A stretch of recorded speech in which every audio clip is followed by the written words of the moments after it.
Il n'y a pas de souci. Ok, il n'y a pas de souci. D'accord. Donc, en tout cas, bonne arrivée. Merci beaucoup de l'honneur que vous nous faites hein, de participer à cette session d'information qui va porter sur la formation à la science des données avec le langage R. Alors, cette session d'information euh, est proposée ou est présentée par Kingdom Academy. Donc, Kingdom Academy qui est une structure naissante de formation professionnelle et de consultance. Alors, je vais d'abord commencer par présenter la team de Kingdom Academy. Alors, qui sommes-nous donc? Alors, donc, voici la team de Kingdom Academy. C'est une team de 3 personnes.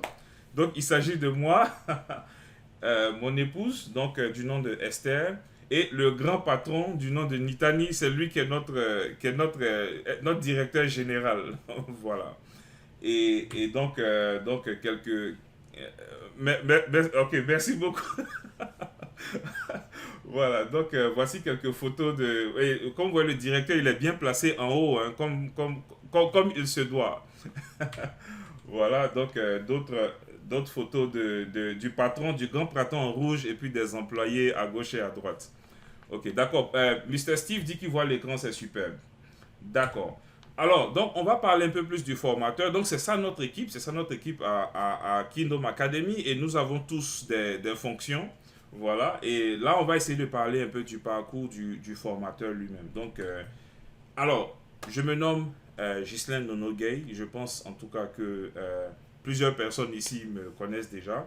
Je suis ivoirien d'origine. Je suis aussi camerounais de par ma mère. Et je suis docteur en économie et dans le grand monde, dans le monde très vaste de l'économie, ma focalisation, ma spécialisation, si vous voulez, c'est l'économétrie des séries chronologiques.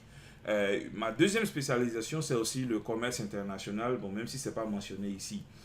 Je suis en ce moment enseignant-chercheur dans une université aux États-Unis qui s'appelle Louisiana Tech University. Vous aurez à voir une image. Kevin dit plus américain aussi. Non, c'est le patron qui est américain. Moi, je suis ivoirien et camerounais. Voilà. Et donc, donc, disons, en parallèle au fait que je sois enseignant-chercheur, je suis aussi data scientist et on parlera de ça aujourd'hui. C'est quoi mon parcours en fait? Alors, euh, c'est bien dommage. J'aurais bien aimé commencer par mon parcours primaire. Donc, Kevin Aurel Gougou qui est ici, lui et moi, nous avons fait une très bonne école primaire. Bon, bonne dans le temps, en tout cas, je ne sais plus trop aujourd'hui.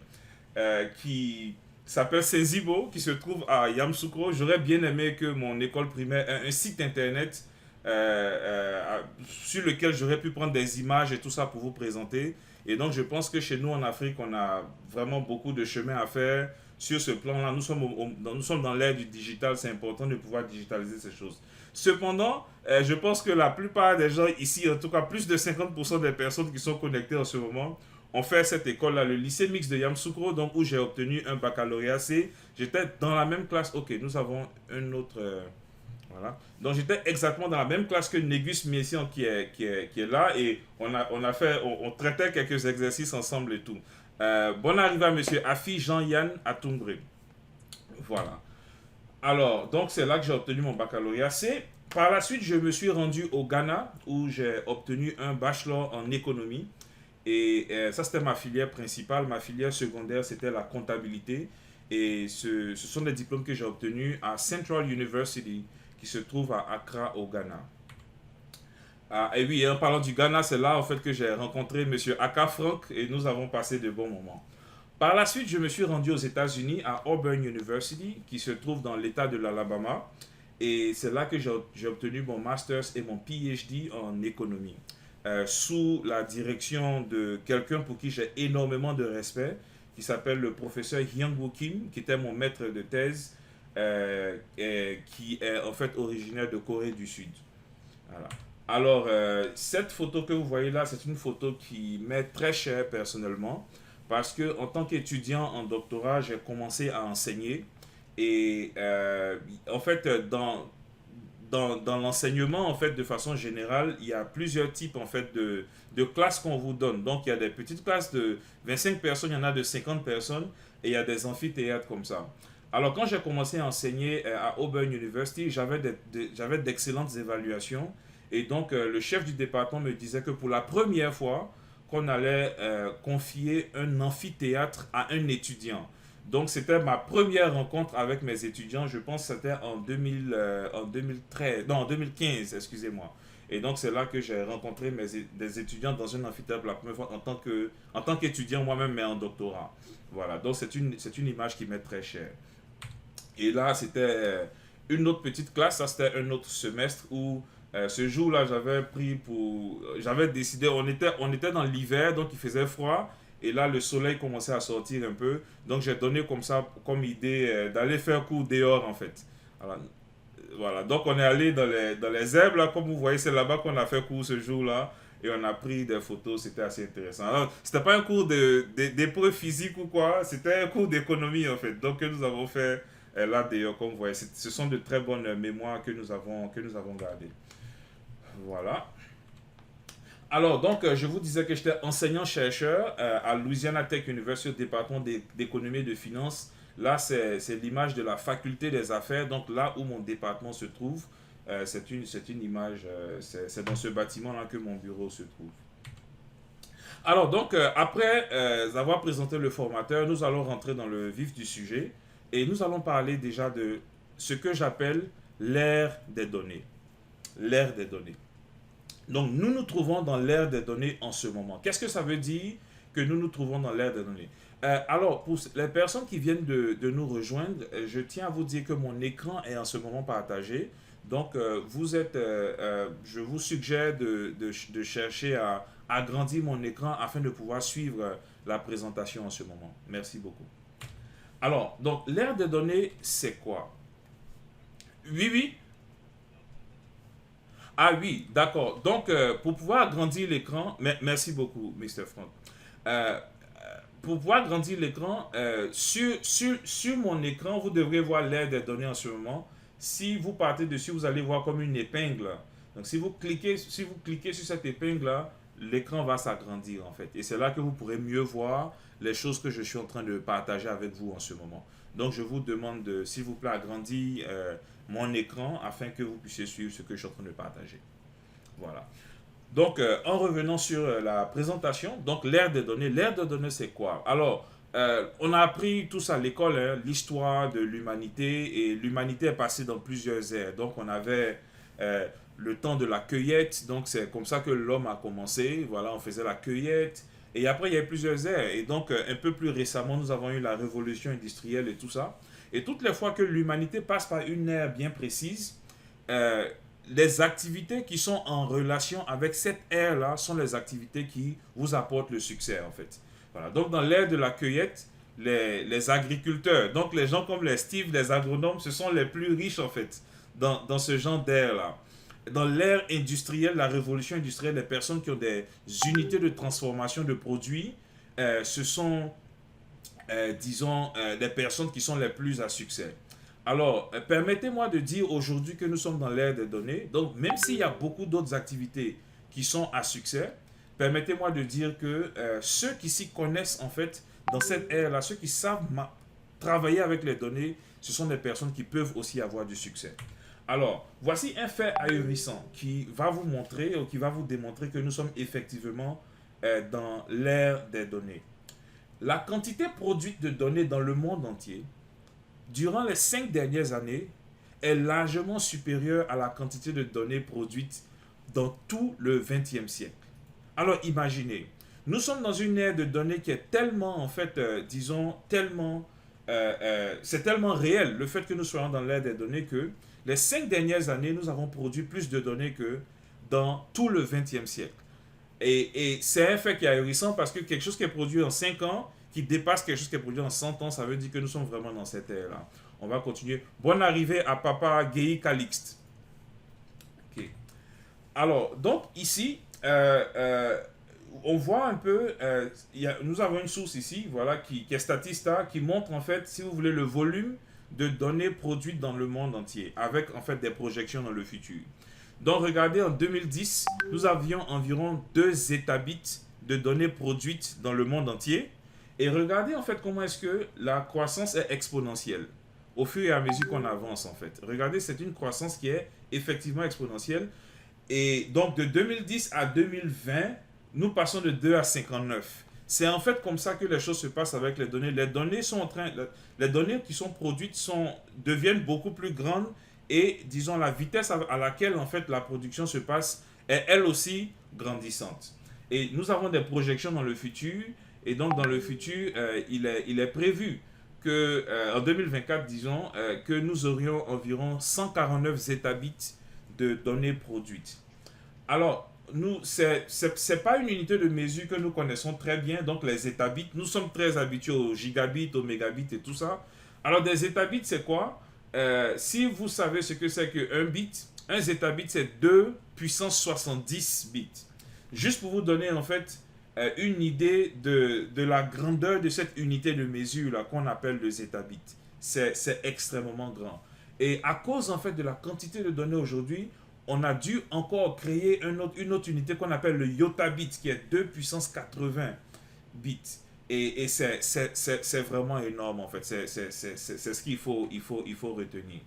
Alors, ici, vous avez une image qui s'appelle the Minute of the Day. Voilà. Et donc, ça, c'est une image qui vous donne une estimation de qu'est-ce qui est fait sur Internet, principalement sur les réseaux sociaux et tout ça, en 60 secondes. Ça vous donne une idée. Alors, ça, c'est le graphique qui a été produit en 2020. Bien sûr, 2021 n'est pas encore fini, donc on ne peut pas produire le graphique pour 2021 encore. Mais je pense qu'aujourd'hui, Zoom est devenu très populaire. Imaginez qu'en 60 secondes, chaque 60 secondes, nous avons environ 208 333 réunions Zoom qui sont organisées de par le monde. Juste en 60 secondes, nous avons environ, bon, je pense que voilà, Twitter qui est assez connu, nous avons environ 319 nouveaux utilisateurs de Twitter. Il y a environ 1 million de dollars qui est dépensé en ligne en 60 secondes. Vous voyez? Et il y a beaucoup d'autres statistiques comme ça autour qui sont vraiment très étonnantes. Juste pour dire que au fur et à mesure que les secondes passent, il y a beaucoup de données qui ne font qu'être produites ça et là. Et là, ce n'est qu'une infime partie de l'Internet. L'Internet va beaucoup plus loin que tout ce que vous voyez là. Mais donc ça, ce sont juste des sites qui sont, si vous voulez, un peu plus connus que d'autres. Voilà. Donc nous sommes effectivement dans l'ère des données. Et la conclusion en fait de cette première partie de la présentation, juste pour vous convaincre que nous sommes dans l'ère des données, c'est que nous vivons dans une avalanche de données. Nous sommes submergés par les données aujourd'hui. C'est ce qu'il faut retenir. Voilà. Alors, en continuant, la science des données, donc, c'est quoi? Avec toutes ces données que nous avons autour, qu'est-ce qu'on peut faire avec? Je vous explique une petite anecdote rapidement avant de continuer. Il y a quelques années, il y a eu disons, comment dire, euh, il y a des criquets. Je vous demande, s'il vous plaît, désactiver vos microphones, s'il vous plaît. Voilà. Donc, il y a eu une invasion de criquets aux États-Unis, voilà, il y a quelques années. Et c'était vraiment très ravageur, en fait. Très ravageur. Et donc, vous savez, les États-Unis, à la base, c'est un pays qui s'est bâti sur l'agriculture. Donc, surtout dans le sud, avant que l'industrie ne commence et tout ça, l'agriculture était, et c'est encore, hein, c'est un pays qui est très agricole jusqu'à présent. Voilà, l'agriculture a fait avancer, en fait, le pays beaucoup. Alors, lorsque les criquets ont ravagé, comment est-ce que la solution a été trouvée en fait à ces criquets-là? Il y a quelqu'un qui a pris des criquets et a créé un repas avec ces criquets-là et a fait goûter des gens. Et quand ces personnes-là ont vu que les criquets étaient bons, voilà, quelques mois après, c'était difficile de trouver les criquets en fait aux États-Unis parce que le problème est devenu quelque part une ressource et donc cette ressource-là a commencé à être utilisée par tout le monde. Donc c'est comme ça que le problème a été résolu en fait de lui-même. Alors, je disais tout à l'heure que nous vivons dans une avalanche de données. Alors, si nous avons toutes ces données, est-ce qu'on peut faire des choses avec? Donc parlons-en. C'est quoi la science des données? De façon succincte, et vous allez voir des définitions peut-être différentes dans d'autres sources, une donnée d'abord, c'est une unité d'information qui permet de décrire une caractéristique d'un objet ou d'un sujet. C'est ça en fait une donnée. Donc le poids de cet objet est 2 kilos. Donc 2 kilos, c'est, disons, c'est une caractéristique en fait de l'objet. Et donc, deux, ça nous donne plus d'informations sur l'objet en fait. Alors, pour qu'elles puissent être analysées plus aisément, les données doivent être numérisées. Ça, c'est la chose, je pense, la raison pour laquelle j'ai ajouté cette phrase dans la présentation. Si vous voulez, c'est un cri de cœur à vous qui êtes des décideurs dans notre continent, un cri de cœur pour pouvoir vraiment numériser les données chez nous, puisque encore, et c'est vraiment dommage, nous avons encore dans certains de nos bureaux de très grandes archives avec des données qui sont encore sur du papier et tout ça. Et quand les données sont comme ça, elles ne peuvent pas vraiment être analysées. Donc, c'est vraiment un cri de cœur à vous qui êtes les décideurs de chez nous. Alors, donc, je vais faire quelques analogies avant de parler de la science des données. Ici, sur cette image, nous voyons des ingrédients. Donc, nous avons des fraises, nous avons des pois, nous avons des poivrons et toutes ces choses-là. Alors, à cet état-là, ça représente du potentiel, mais ça ne représente pas malheureusement un produit fini. Voyez-vous. Donc, si quelqu'un est très bon dans la cuisine, comme je sais que mon frère Steve Poel l'est, donc lorsque quelqu'un qui est très bon dans la cuisine voit en fait ce genre de choses-là, cette personne-là est contente parce que cette personne-là voit déjà quelque chose qu'elle peut faire avec. Donc, à partir de ces ingrédients, on peut passer en fait à ce produit fini qui est ici, qui est un repas complet. Donc, des ingrédients, nous pouvons aller au repas. Une autre analogie, c'est que on peut voir beaucoup de billes de bois comme ça. Alors, il y a certaines personnes à qui vous pourriez donner toutes ces billes de bois là, et ces personnes-là seront très contentes. Mais il y en a d'autres qui vont dire, ah, mais je fais quoi avec tout ça? Mais pour la personne qui sait traiter le bois, cette personne va recevoir ces billes de bois là et va transformer ces billes de bois là en ces très beaux meubles là que vous voyez sur mon écran en ce moment. Des chaises, des chandeliers et toutes sortes de choses. Encore, nous avons des personnes ici qui sont dans des projets de construction de maisons ou qui ont déjà construit des maisons. Voilà. Si on vous donne des sacs de ciment, il y a des gens qui vont dire, ah, mais qu'est-ce que je fais avec? Donc ces personnes vont peut-être chercher même à vendre le ciment et tout ça. Voilà.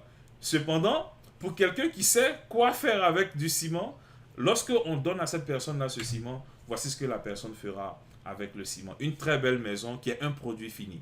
Je pense qu'on arrive déjà à voir c'est-à-dire ce que j'essaie de dire. Des ingrédients à un repas, du bois à des meubles, du ciment à une maison. C'est en fait ça. Les données, si vous voulez, c'est de la matière première.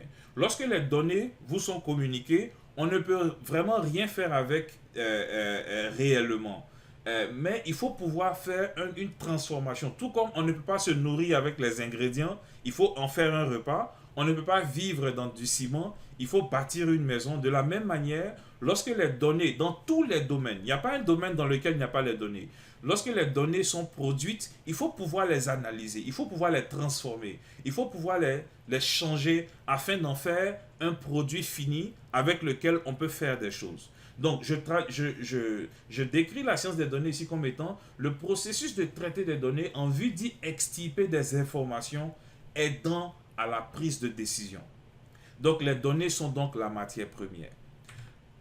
Donc, voici très souvent comment est-ce que les données se présentent dans des fiches Excel, puisque c'est ce que la plupart des gens utilisent. C'est comme ça que les données se présentent. Alors, l'esprit humain n'est pas assez aiguisé pour regarder ça et pour commencer à comprendre des choses avec ce qu'on est en train de regarder. D'ailleurs, ici, nous avons juste 30 lignes de données, mais bon, dans vos travaux respectifs, c'est souvent 10 000 lignes, c'est souvent 15 000 lignes. Aucun humain, en fait, normal, je dirais, pourrait regarder une fiche Excel et commencer à dire, ah oui, nous avons un profil plus élevé. Ah oui, non, il faudrait que nous puissions envoyer des vaccins dans telle région parce qu'il y a un manque de vaccins là-bas, ou ainsi de suite. On ne peut pas prendre des décisions avec ça. Donc, il faut pouvoir transformer. Voilà. Alors, donc, en quoi est-ce qu'on peut transformer cette fiche Excel-là que je viens de vous présenter? Je vous donne 4 exemples très rapide. Voici des rapports d'analyse qui sont produits par un État ici aux États-Unis qui s'appelle la Caroline du Nord, où c'est-à-dire il y a des rapports annuels qui sont produits sur la démographie de l'État. Et ici, ce que je vous présente, ce sont les rapports. Voilà. Donc, à la fin de chaque année, il y a des rapports comme ça qui sont produits. Et donc, si vous voulez, c'est une synthèse des grosses fiches Excel que cet État-là a. Et c'est une synthèse du type d'informations qu'on peut y extirper afin de prendre des décisions. Donc, à partir de ces rapports que vous voyez là, on peut décider d'ouvrir de nouvelles écoles, on peut décider de chercher à embaucher de nouveaux enseignants, et ainsi de suite. Donc, ce sont des choses, une synthèse des informations en fait sur la démographie. Donc, ça, c'est un produit de données. Donc, ça s'appelle un data product, un produit de données. Voilà. Donc, ça, c'est un exemple. On peut avoir aussi des tableaux de bord. Et donc, je vous présente un tableau de bord ici, donc qui est produit par le ministère du Commerce en Nouvelle-Zélande. Bon, ça nous prend un peu de temps. Je peux regarder une application de géolocalisation des crimes. Alors, dans toutes les fois qu'un crime est commis quelque part et que la police sait que le crime a été commis, c'est noté quelque part dans une base de données. Donc, si vous voulez, dans une fiche Excel. Voilà. Les données ne sont pas seulement dans les fiches Excel. Il y a plusieurs types, en fait, il y a plusieurs moyens de pouvoir garder les données. Cependant, ici, ce que vous voyez là, c'est un data product. C'est une application web qui vous permet de savoir. Donc, imaginez que vous vouliez déménager, vous voulez aller dans un pays, vous voulez aller dans une ville bien précise, et puisque vous avez des enfants qui sont jeunes, vous ne voudriez pas aller dans un endroit où il y a trop de crimes. Donc ça, par exemple, c'est du décisionnel. Et on peut utiliser les données pour le faire. Alors, regardons Paris, voir. Find Crime. Et donc, vous voyez, cette application-là utilise des données pour pouvoir vous présenter, en fait, là où des crimes se sont passés dans la région parisienne, voyez-vous, avec une légende ici pour savoir quel type de crime est-ce qu'il y a eu. Voilà. Donc, essayons par exemple Londres. Et donc, vous avez quelques informations ici qui sont interactives, hein, comme vous voyez. Et ça, c'est en mars 2021. Donc, regardons Londres. Je pense que j'ai bien... Ok, d'accord. Ah, donc, bon, Londres, c'est une grande ville, hein, donc c'est un peu plus normal, je dirais, d'avoir un peu plus de crimes, vous avez plus d'informations là et tout ça. Alors, l'important, ce n'est pas de savoir où il y a les crimes, hein, dans notre présentation d'aujourd'hui, c'est de voir comment est-ce que des matières premières qui sont sous la forme de fiches Excel, comment est-ce que ces matières premières sont transformées afin de pouvoir obtenir quelque chose comme ça que vous êtes en train de voir. Alors, ce truc-là, je pense qu'il doit y avoir un problème sur leur serveur. La dernière fois, j'ai pu présenter ce qu'il y avait là. Euh, alors, dernier exemple de produit de données, la visualisation. Ça, c'est un exemple que j'aime beaucoup.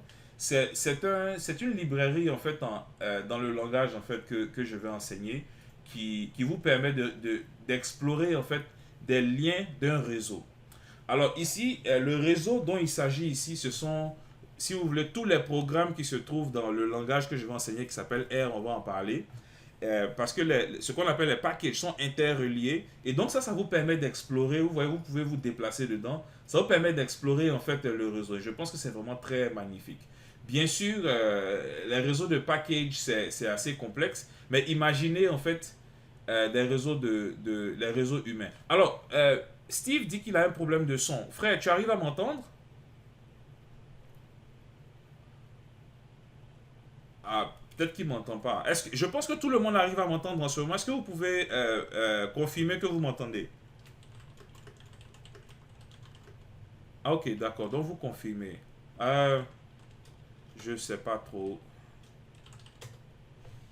Je sais pas trop. Ok, d'accord. Donc, voilà. Oui, oui. Moi j'entends en fait. Merci, Gougou. Merci, Négus. Merci, Mr. Guy, hein, qui a confirmé. Donc, je ne sais pas trop. Hein. Ben, je viens juste de dire. Ok, merci beaucoup, Mr. Ali. Il doit peut-être avoir un problème avec son appareil. Ok. D'accord. Donc, Steve, si tu m'entends, s'il te plaît, essaie de regarder les paramètres de ton appareil. Voilà. Donc, ici, en fait, c'est un réseau de. Ok, merci beaucoup, papa. Voilà. Donc, c'est un réseau, en fait, de programmes, si vous voulez. Mais imaginez, en fait, dans vos travaux spécifiques, le type de réseau qu'il y a. Ça peut être un réseau de clients. Ça peut être un réseau de fournisseurs. Donc, si vous êtes peut-être dans le domaine de la vente, de la revente et tout ça, vous pouvez en fait visualiser ce réseau et faire des analyses. Ça peut être un réseau, voilà, d'une manière ou d'une autre, que vous utilisez dans votre travail bien précis. Voilà. Donc, les applications de réseau, en fait, sont illimitées, voilà, de façon générale. Et donc, ça, c'est de la science des données. Et comme je vous disais, on commence à partir d'une fiche Excel pour atterrir à ce genre de résultats-là. Ok, donc ça, ce sont des exemples de data product pour vous dire effectivement que les données sont la matière première et à partir de ces données-là, on arrive à des produits finis. Alors, il est important de mentionner ce qu'il suit. Apprendre la science des données, ça ne veut pas dire changer de domaine. Donc, certains d'entre vous sont épidémiologistes, certains d'entre vous, comme M. Christian Cabran, sont des ingénieurs, certains d'entre vous sont des ingénieurs, certains d'entre vous sont des agronomes. Apprendre la science des données ne veut pas nécessairement dire changer de domaine. Non. Mais apprendre la science des données, c'est, si vous voulez, renforcer les choses que vous connaissez déjà. Apprendre la science des données, c'est améliorer les choses que vous faites déjà. Rappelez-vous, il y a les données dans tous les domaines. Et donc, si vous n'utilisiez pas les données de façon efficiente dans le passé, apprendre la science des données vous permettra d'utiliser en fait ces données de façon beaucoup plus efficiente afin de pouvoir obtenir des résultats beaucoup plus intéressants. Cependant, pour ceux qui apprennent la science des données, c'est possible de changer de domaine si vous voulez. C'est possible, disons, d'explorer de nouveaux horizons.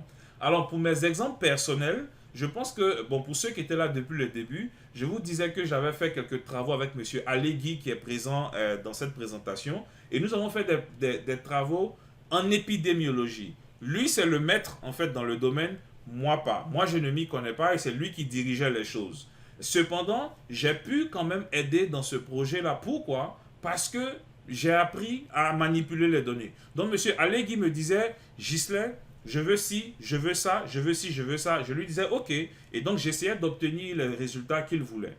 Donc, c'est un peu ça. Donc, c'est très possible d'explorer de nouveaux horizons. Je mentionne là aussi que j'ai fait des recherches en géophysique sans même avoir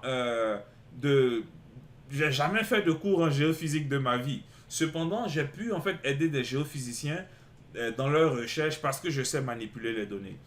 Aussi, j'ai fait une recherche en médecine, même si j'ai fait aucun cours en médecine, j'ai pu faire des recherches parce que je sais manipuler les données. Donc, apprendre la science des données permet d'améliorer et de renforcer les choses dans son propre domaine. Pour les personnes qui sont intéressées d'explorer de nouveaux horizons, c'est aussi très possible de le faire si vous apprenez la science des données. Alors, nous avons presque fini. On va parler rapidement de l'outil que nous allons utiliser pour l'analyse des données. Et cet outil-là s'appelle R. Je tiens à mentionner ici qu'il y a d'autres outils qui existent. Et je vais expliquer en quelques diapositives pourquoi est-ce que R est mon premier choix. Pour ceux qui ont l'opportunité d'apprendre Python, je vous encourage aussi à y aller parce que les deux gros langages de sciences des données aujourd'hui, ce sont les langages R et Python. Voilà. Et il y en a beaucoup aujourd'hui qui apprennent les deux et qui utilisent les deux de façon concomitante. Pourquoi R donc? En première position, j'aimerais dire que R est gratuit. Ça, c'est la première des choses à savoir. Et voilà, c'est superbe en fait qu'on puisse aller juste sur Internet, télécharger un programme et l'utiliser automatiquement. Et un programme qui est extrêmement puissant, ça fait plaisir de savoir qu'on peut juste aller le prendre de façon gratuite sans aucun problème. Voilà, donc R est gratuit. Ici, je vous donne en fait quelques alternatives à R. Donc, vous avez Stata, je pense que M. Allegui connaît très bien. Donc, je vous donne en fait une vue d'ensemble de Stata un peu avec les prix en fait. Donc, ça, ce sont des montants de licence annuelle selon les versions. Voilà. Donc, la version de base, c'est 765 $ par an que vous devriez payer pour l'utiliser. Et la version la plus puissante, c'est environ 1400 $ par an que vous devrez payer pour l'utiliser. Alors, donc, ce n'est pas mauvais d'avoir un produit payant. Voilà. Les gens ont travaillé là-dessus et ils le rendent payant. Je pense qu'il n'y a rien de plus normal à ça. Cependant, R est gratuit. Je vous donne aussi comme un autre exemple MATLAB et SAS. Voilà. Donc ici, MATLAB, si vous voulez une licence annuelle, vous devriez payer 860 $ par an. dans dollars américains. MATLAB, si vous voulez une licence perpétuelle, c'est-à-dire si vous voulez l'avoir pour toujours, c'est environ 2150 dollars par an. Bon, c'est assez cher. Mais comme je dis, il n'y a rien de mal à ça. Quand on fait un produit, on le paye. On peut le vendre sans aucun problème. Je vous présente SAS, qui est vraiment beaucoup plus cher. Alors, si vous voulez utiliser SAS dans le cloud, c'est-à-dire vous n'avez pas le logiciel sur votre ordinateur, mais le logiciel est dans le cloud, donc dans les nuages si vous voulez, c'est environ 800 dollars par mois. Ouais, ça c'est par mois cette fois-ci. Si vous voulez le logiciel sur votre ordinateur, c'est environ 10 000 dollars. Bon, on dit inférieur, strictement inférieur à 10 000 dollars pour la première année. Alors, moi, on m'a toujours appris que toutes les fois qu'on vous donne des informations avec des prix comme une petite étoile à côté, il faut avoir peur. Parce que l'étoile, ça peut tout dire, en fait. Voilà. Donc, bon, c'est juste pour des informations additionnelles. Mais si vous voulez la version serveur, c'est entre 10 000 et 100 000 dollars. C'est vraiment très gros comme prix, en fait. Donc, une personne comme moi, je ne peux pas payer ce genre de choses-là. Parce qu'il faut que ce soit une entreprise, en fait, qui investisse dans ce genre de choses-là. Voilà. Alors, je répète encore une fois, le logiciel sur lequel j'offre cette formation, donc que nous offrons, Kingdom Academy, c'est un logiciel qui est gratuit. Voilà. Et en regardant tous ces prix-là que vous venez de voir, voilà, le petit chien, il est très, très, très étonné. Voilà. Mais R, il est complètement gratuit. R a une très grande communauté. Donc ici, nous avons Kevin Aurel Gougou, donc qui a fait beaucoup de travail dans le monde des communautés ou bien dans le monde des communautés qui sont autour de certaines technologies. Et Kevin Aurel Gougou pourra confirmer ce que je dis, ce que je vais dire tout de suite, quand je dis que quand vous voulez apprendre une technologie, vous voulez apprendre quelque chose, assurez-vous que cette chose-là ait une très bonne communauté autour parce que c'est la meilleure manière dont vous pourrez apprendre. Donc, si vous utilisez une technologie, un logiciel, et que personne en fait ne connaît ou personne ne l'utilise, ça devient beaucoup difficile en fait à apprendre. Mais R a une fantastique communauté et ici ce sont des liens. Cette présentation, je vais vous la fournir.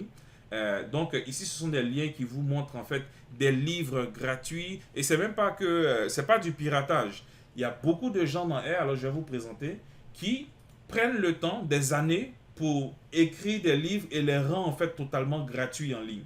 Et vous voyez tous ces livres que vous voyez là. Alors regardez un peu comment est-ce que ça descend. Il y en a beaucoup. Tout ça, ce sont des livres qui sont publiés en ligne et de façon gratuite en fait.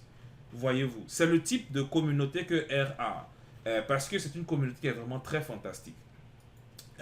Vous avez des vidéos, vous avez des conférences, vous avez des groupes en fait de R. Ce sont des groupes de femmes de R. Et donc elles offrent même des bourses.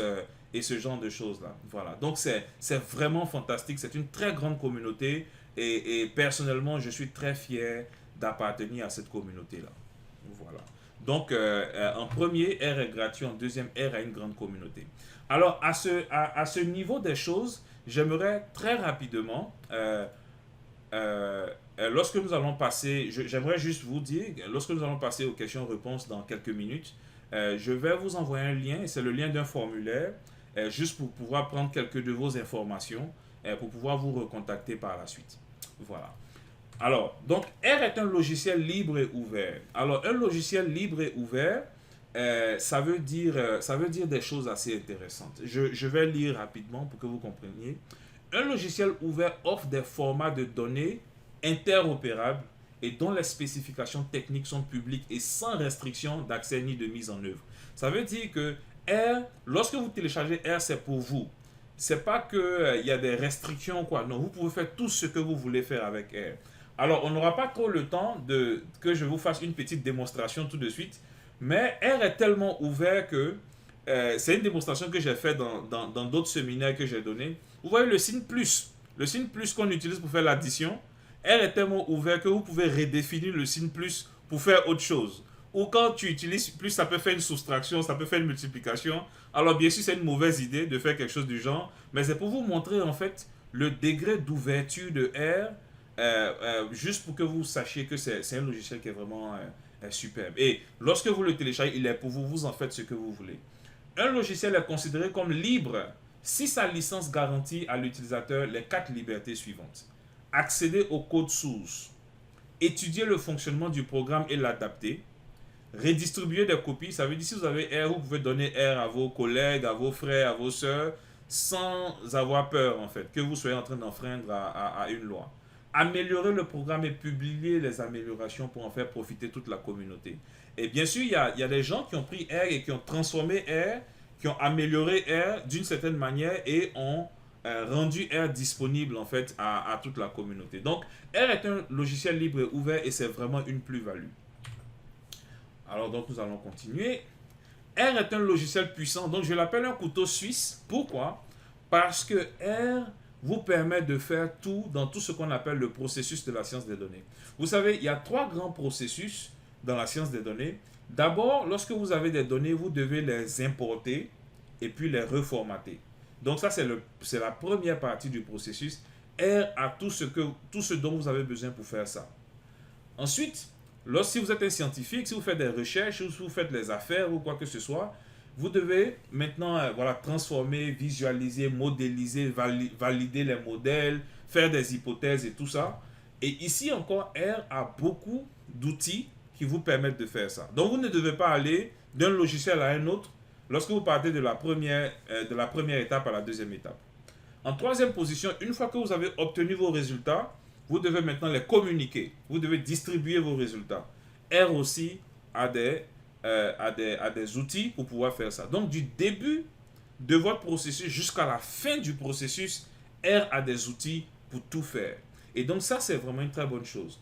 Je ne suis pas nécessairement en train de dire que ce dont je vais parler est mauvais, mais quand vous prenez un autre logiciel comme peut-être Excel ou Google Sheet ou OpenOffice, ce sont des logiciels qui sont très puissants. Il n'y a rien à dire là-dessus. Ce sont des logiciels qui sont très puissants. Cependant, il y a certaines choses en fait que vous ne pourrez pas faire avec. Surtout par exemple de le côté du reporting. C'est vrai que avec Excel, OpenOffice et Google Sheet, on peut faire des tableaux de bord. Donc ça, c'est une forme de reporting. Mais il y a des types de rapports que vous ne pourriez pas faire. Comme par exemple le rapport sur la démographie que je vous ai présenté la dernière fois. C'est pas quelque chose que, tout à l'heure je veux dire, c'est pas quelque chose que vous pourriez faire sur ces logiciels. Mais ce sont des choses qui ont été faites avec R en fait. Donc ce que je vous présentais tout à l'heure, ce rapport-là, il a été fait purement avec R, sans sortir en fait de R du tout. Voilà. Donc c'est un peu ça la puissance de R. R est très populaire. Voilà. Donc ici, je vous présente quelques compagnies qui utilisent R. Facebook, Twitter, Google, Ford, Microsoft. D'ailleurs, Microsoft a une version de R qui a été créée il y a quelques années, qui s'appelle Microsoft R Open.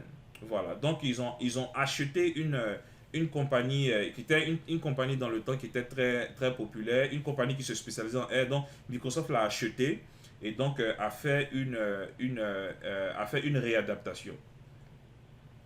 D'accord. Donc R est utilisé dans des grandes institutions internationales comme l'OMS, comme la Banque mondiale, comme le FMI.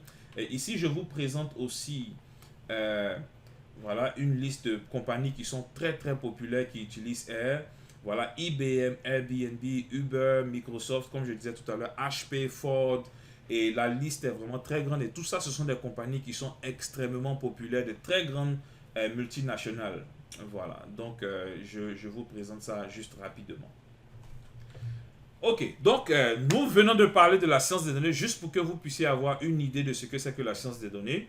Aussi pour que vous ayez une idée disons, du logiciel que nous allons utiliser. C'est un logiciel qui est puissant, qui est gratuit. C'est un logiciel qui a une très grande communauté et l'apprendre en fait, c'est vraiment une très grande plus-value en fait. Voilà.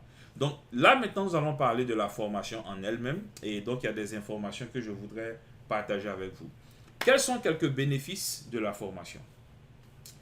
Vous serez formé par un data scientist expérimenté à l'international. Donc je suis votre formateur, je serai votre formateur. J'espère que vous me donnerez le privilège de reformuler ma phrase au présent simple de l'indicatif. Voilà. Donc, j'ai une expérience internationale en data science, donc que ce soit dans la formation ou dans la consultance. Voilà. Je réside aux États-Unis, donc pour les personnes qui nous ont rejoints par la suite, Et donc, j'ai eu à faire des consultances ici. Et j'ai même travaillé avec certaines autres structures à l'international, que ce soit en Afrique ou en Europe et même en Asie. Voilà. Donc, il y a cette formation-là, il y a cette expérience-là que je mettrai à votre disposition. Apprentissage avec des données réelles. Alors, je tiens à dire ici à ce niveau-là que la formation, elle a été conçue comme suit. La formation elle-même se fera dans le contexte d'une consultance, d'un projet de consultance. C'est comme ça que la formation se fera. Donc c'est vrai, la théorie elle est très importante et nous parlerons de théorie, mais toute théorie sera suivie toujours de pratique parce que nous serons dans le contexte d'une consultance. Je vous explique en deux mots. Les données sont les données qui ont été fournies par l'Office des transports aériens de l'État de New York. Voyez-vous? Et donc, la formation se fera comme une consultation, c'est-à-dire l'Office des transports aériens de l'État de New York va vous appeler, vous, en tant qu'apprenant, en tant que consultant en data science, et va vous poser des questions, va vous demander de l'aider à élucider certains faits dans la dynamique des transports aériens de l'État. Et c'est comme ça que les données vous seront fournies, et c'est dans ce contexte-là que nous serons en train d'apprendre. Donc le contexte sera professionnel, sera pratique dès le départ. Bien sûr, vous demandez, mais je ne suis pas dans le domaine de l'aviation, ou je suis X, je suis Y, je suis dans tel domaine. Comment est-ce que je pourrais profiter d'une formation qui va se faire dans le domaine de l'aviation? Aucun problème, je ne suis pas moi-même dans le domaine de l'aviation, je suis économiste. Cependant, l'applicabilité de la science des données, c'est ça. C'est ce que je vous disais tout à l'heure. J'ai eu à faire des travaux avec un épidémiologiste qui est présent, avec des géophysiciens, avec des médecins, avec des gens qui sont dans beaucoup de domaines. Pourquoi? Parce que je sais manipuler les données. Donc, les données, quel que soit en fait le monde où les données se trouvent, les données sont des données. Donc, si vous savez multiplier un chiffre par deux, que ce chiffre-là soit un poids, que ce chiffre-là soit une température, que ce chiffre-là soit une vitesse, que ce chiffre-là soit une hauteur, une distance, c'est la même multiplication en fait. Bien sûr, les interprétations sont différentes, mais c'est la même multiplication. Donc, dans la formation, ce que je vais vous enseigner à multiplier. Je vais vous enseigner à traiter les données. Et dans vos domaines bien respectifs, bien précis, vous ferez en fait le traitement qui est plus en rapport avec votre domaine. Donc, n'ayez pas peur. Alors, je disais apprentissage avec les données réelles. La fin de la formation sera aussi un projet de fin de formation. En ce sens que nous allons faire la formation dans le contexte d'un projet de consultance, mais le projet de fin de formation, avant que le certificat vous soit délivré, il y a un projet de fin de formation que vous allez faire aussi. Et là, c'est un autre projet de consultance.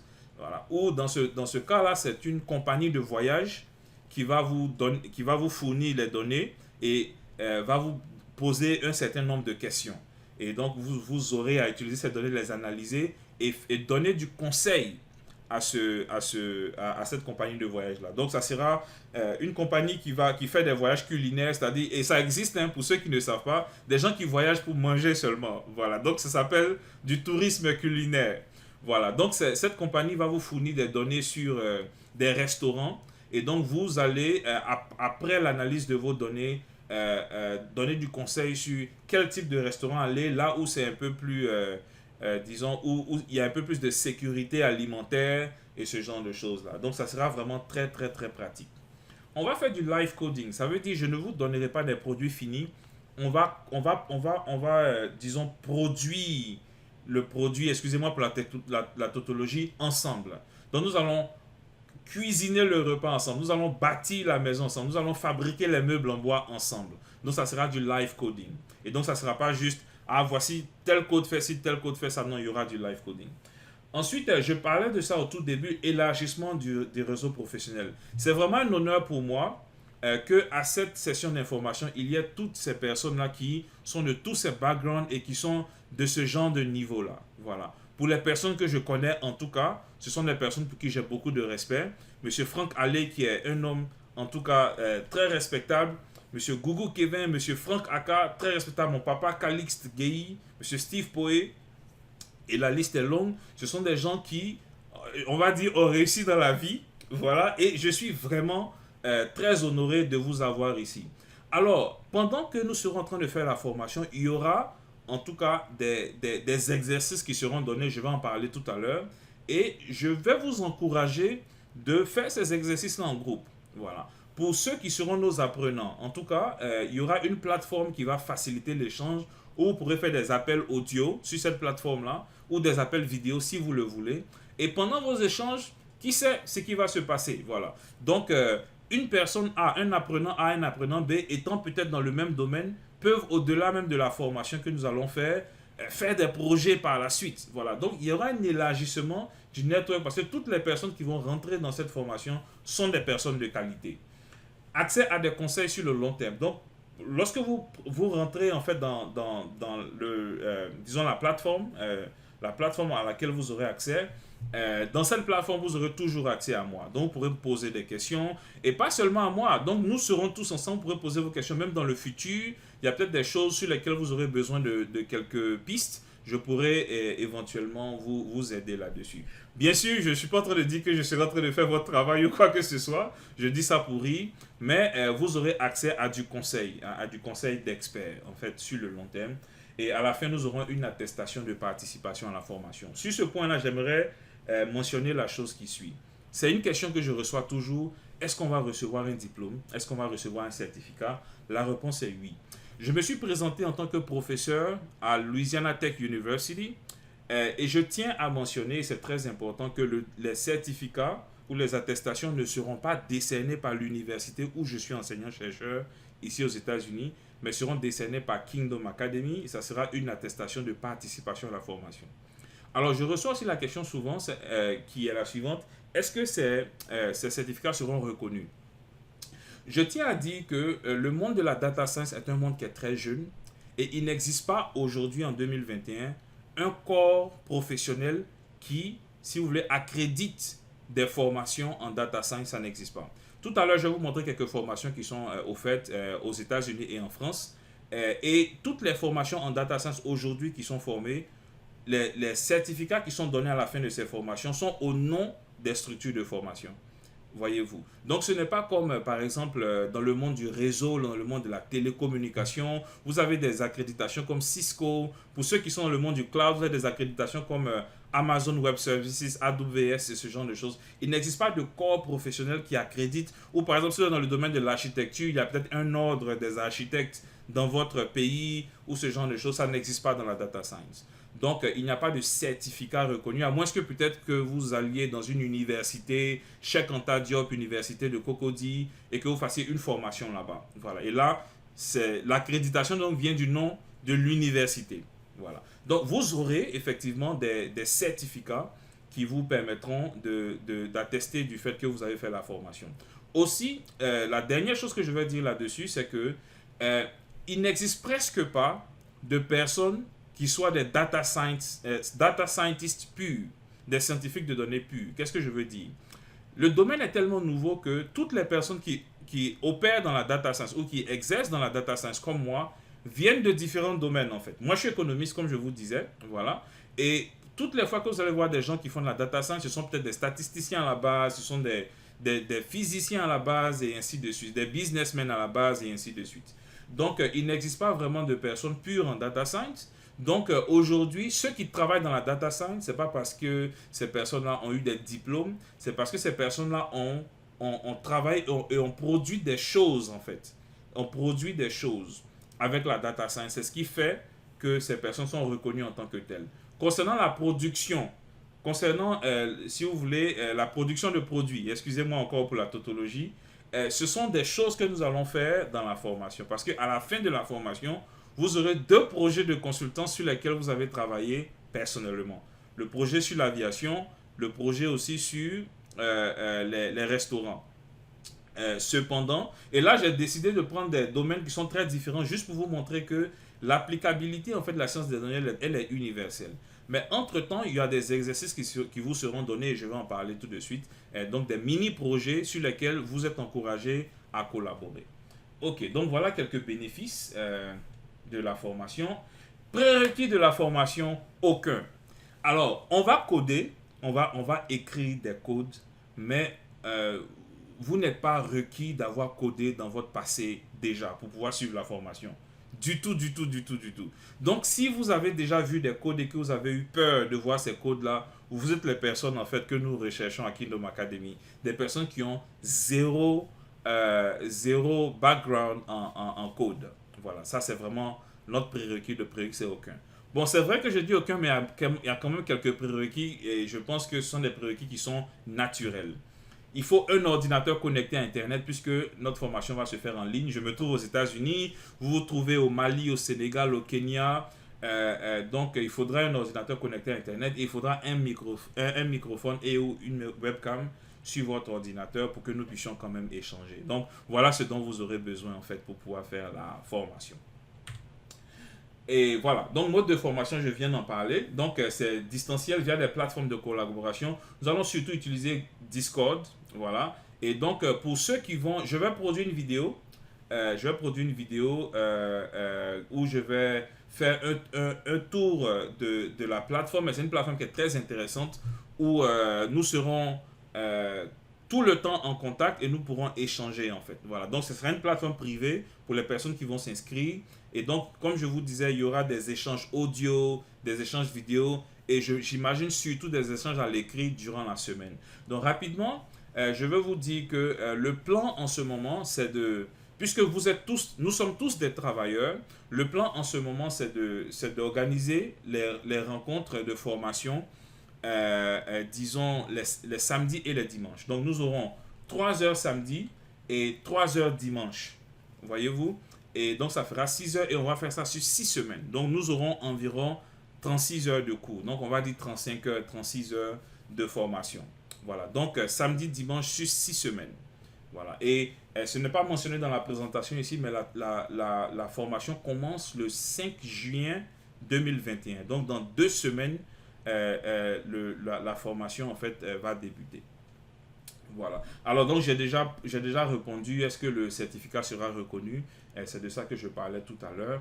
Alors donc parlons donc du coût de lancement. Alors c'est important de dire coût de lancement parce que les prochaines fois que cette formation sera offerte, le montant que je vais vous présenter ici sera un peu plus élevé. Alors regardons un peu 2 structures différentes qui offrent des formations en sciences des données. Voilà. Donc, il y a une structure qui est très bonne, voilà. Et donc, je montre les coûts, pas pour dire des choses péjoratives, en fait, sur ces structures. Ce sont de très bonnes structures qui ont de très bons data scientists, voilà. Donc, je vous présente les coûts de formation dans une compagnie qui s'appelle Thinker, qui est une compagnie française, en fait, voilà. Donc, pour la formation que je vais vous donner, si vous voulez, c'est une formation qui est similaire à celle-là, analyse de données avec R. Donc, pour aussi 35 heures de cours, voyez-vous, par personne, c'est 2490 euros. Donc arrondissons, hein, c'est 3000 euros. Bon, certaines personnes ici ils sont dans des pays où on utilise le franc CFA. Nous avons l'honneur aussi d'avoir un nouvel ami à moi, M. Jean-Paul Kimeni, voilà, qui est rwandais d'origine. Donc, il a sa monnaie qu'il utilise et donc il pourra faire la conversion pour voir. Ou encore, voilà, avec d'autres. Bon, nous avons Franck Kaka qui utilise le Ghana CD. Donc, il pourra aussi faire la conversion. Et donc, c'est un peu pour les 35 heures le genre de montant. Et ce n'est pas un montant exorbitant. La science des données, si vous voulez, c'est la compétence la plus recherchée aujourd'hui. Donc, payer 3000 euros, ce n'est pas exorbitant du tout. D'ailleurs, si vous faites cette formation en université, ça va vous coûter beaucoup plus cher. Je le sais parce que je fais partie de l'équipe qui est en train de monter un certificat en analyse de données dans mon université moi-même. Donc, on veut faire un certificat au niveau, au premier cycle, au deuxième cycle universitaire. Voilà. Et les prix sont assez consistants. Et ce n'est pas exorbitant à cause des débouchés, en fait, de ce genre de compétences-là. Ensuite, je vous présente une autre structure. La première structure, elle était en France. Cette structure-là, par contre, elle est aux États-Unis. Voilà. Et donc, je vous présente un peu à quoi ça ressemble. Voilà. Donc, si vous voulez faire une formation, voilà un peu à quoi... voici, en fait, ce que nous allons faire. Nous allons faire des choses un peu plus que ça, d'ailleurs, parce que j'ai regardé le programme d'ici. Ça vous fait environ 2000 $. Bon, disons 1930. Voilà. Donc, environ 1930. Ok, donc rapidement, juste pour pouvoir terminer notre présentation. Donc, pour le coût de lancement de cette formation, c'est un coût de lancement. Nous avons décidé d'offrir la formation à 300 000 francs CFA. Voilà. Donc, pour ceux qui utilisent le CFA, pour ceux qui utilisent l'euro, donc le coût sera 470 euros, donc qui est équivalent à 300 000 francs CFA. Ou pour ceux qui utilisent le dollar américain, ça sera 550 dollars.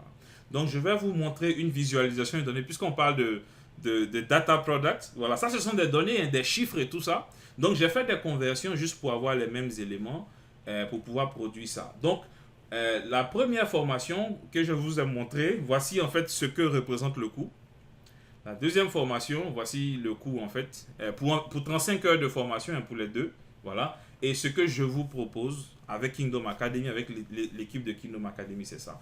Donc, pour dire en fait que c'est vraiment... voilà, je suis ivoirien, donc on a des expressions ivoiriennes que j'ai failli utiliser, mais ce n'est vraiment rien en fait, si vous voulez. Voilà, donc c'est vraiment un cadeau que nous vous offrons pour le lancement de cette formation. Je tiens aussi à vous dire que dans ces autres structures, la formation n'est pas nécessairement mieux que la formation que je vais vous offrir à cause en fait à cause de l'expérience internationale que j'ai. Voilà. Donc, j'ai formé des personnes dans plusieurs structures, en fait. Voilà. Donc, des structures de renom. Voyez-vous. OK. Alors, donc, on se pose des questions. Donc, la modalité de paiement. Donc, voilà. Donc, beaucoup de personnes nous ont contactés et nous ont demandé, ah, vraiment, est-ce que c'est possible de payer en deux tranches et tout? On a dit, OK, il n'y a pas de souci.